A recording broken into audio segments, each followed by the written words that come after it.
嗨，大家好，欢迎来到我的频道，我是苗圃。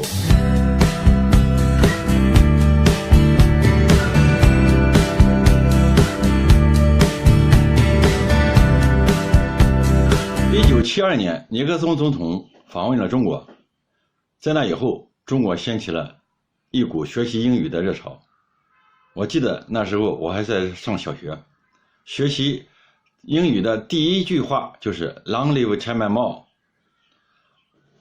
而且从那以后，我也变成了一个英语学习爱好者。英语学习变成了我的生活习惯，伴随了自己好多年。期间经历过广播英语、电视英语，还有自考英语等等过程。学一个业余英语广播讲座教材 Follow Me、 许国璋英语等等等等。今天通过精读新概念英语第3册来开启我的英语学习新旅程。为什么选择新概念英语？新概念英语是一部经典的英语学习教程，在中国已经风行了几十年。实践证明，很多同学确实通过学习新概念掌握了英语，提高了英语水平，甚至于呢改变了自己的这个命运，人生命运。新概念英语普及率很高，找到学习新概念英语的素材也比较方便。为什么要精读新概念英语3？从我的学习经历，我体会到，我们以前学习英语，读的太多，听的太少，背诵的太多，模仿的太少。我们背诵课文都是通过熟读再熟读来达到背诵的目的，而在整个阅读朗读的过程当中，都是凭着自己的认识，凭着自己的感觉，凭着自己的认知来阅读课文的。像我们自己阅读的这个发音、语音、语调与这个原声音频是有很大差距的，但是我自己没有感觉到，特别是跟读的时候，有时候感觉到自己读的还很标准，那么事实上不是这样的。在网上我们看到这样一则故事，在英语一个学习班上，有个别同学跟老师讲，他也会背新概念，老师让他背了以后，他也是很熟练的把新概念背出来了，但是呢，老师和同学没有能够听得懂他背的新概念是什么，他背的东西，他背的材料是什么。语言是沟通的工具，如果我们自己讲的别人听不懂，别人讲的我们也听不懂的话，学习语言就失去了意义。特别是这一次录制这个视频，体会更深。可以说每一篇课文的每一句话，我发现我体会到我们自己读的和原声音频读的都有差距，只不过差距的程度大小而已。有的差距的程度很大，但是自己感觉不到。所以要精读，一句一句的精读每一篇课文，仔细的辨听，尽力的模仿。一般是这样，我计划一般通过这样的这个几个程序，通过这样几个步骤、几个程序。第一，就是用长苏跟读2遍。第二步，用慢苏跟读2遍，然后仔细辨听分析每一句话里面的这个语言知识点，包括它发音的语音语调，连读、失爆、声调、降调等等，第三步就对比自己的录音和原声音频，看看仔细听一下还有哪些差异，还有哪些不同，还有哪些差距，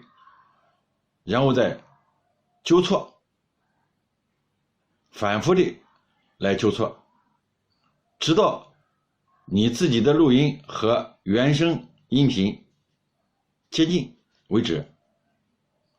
这里我要说的是，仅仅跟读还是不够的，自己跟读听到的和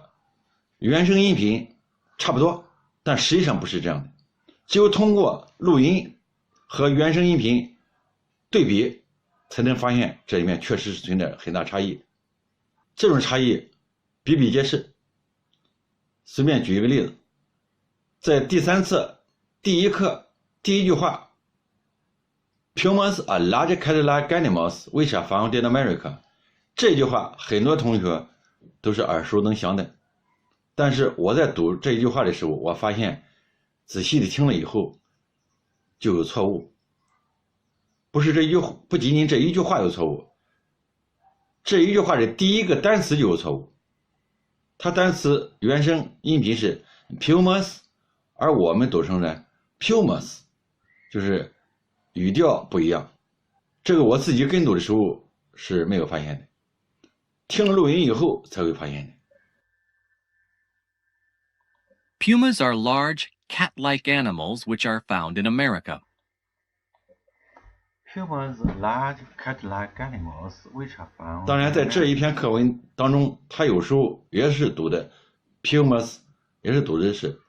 Pumas， 所以他是读的是 Pumas are large cat-like animals which are found in America， 而我读的是 Pumas are large cat-like animals which are found in America。所以我们就我以前学习的那个与原声音频差距很大，现在看来，所以有必要一句一句的去精读精听，然后辨听，然后纠错，尽可能的接近这个原声音频，最终不仅能够非常熟练的把课文背出来，而且能够尽可能准确的把课文背出来，就是说要求不仅能够流利熟练的背诵，而且能够比较准确的，在发音在语音语调上比较准确的，就是比较接近原声音频，把它背下来。不仅仅是要求熟练背，而且要准确背。那么开设这个频道对于我个人来说也是一种自我监督自我促进，使自己能够坚持把这60课都能够学完，从精听精读模仿纠错到最后能够熟练准确的背下来，看看自己的英语水平是不是得到了提高，也验证一下这个网上很多网友介绍的他们的这个经验。希望所有的英语爱好者都要记住赖老师的教诲，那就是少就是多，慢就是快，持之以恒，永不放弃。同时也要坚持过度学习原则，注重质量，而不去刻意的去追求速度。主要目的就是最终目的就是确实能够真正的掌握每一篇课文在发音、语音、语调上，真正的能够掌握每一篇课文。正因为发现这种在语音语调发音上有很多的差异，就在几乎在每一句话、每一句当中，每一句课文当中都存在这种差异，所以每一次录制完以后都会发现有很多的知识点没有发现，依然会留下很多，有的甚至于重新做了几遍已然会留下很多的遗憾，也可能有很多的